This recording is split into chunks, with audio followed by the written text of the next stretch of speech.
In today's video, I'm going to teach you how to mark an item as shipped on Depop using Chrome. If you've recently made a sale on Depop, it's important to update the order status once you've sent the item out.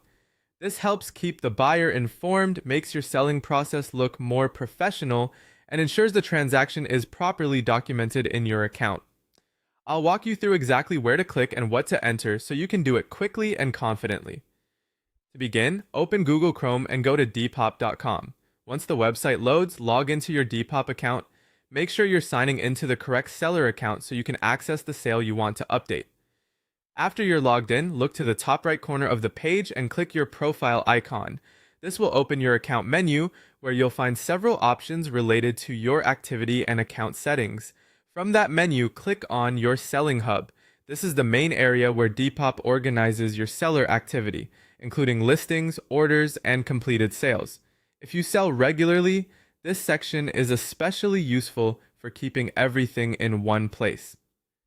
Once you're inside the selling hub, navigate to the Sold tab. This tab shows the items you've already sold, and it's where you'll go whenever you need to review a completed order or update shipment details. In the Sold section, find the specific item receipt for the order you want to update and click on it. Be sure to choose the correct sale, especially if you've recently shipped multiple items. Opening the receipt lets you view the details connected to that purchase. Next, select Mark as Shipped.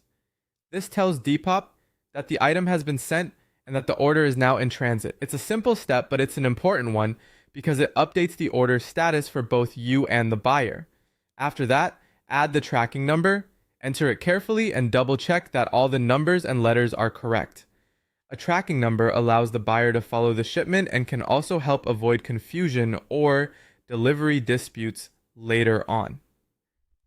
Finally, click Save to finalize the status. Once you do that, the shipment update will be recorded in the order details.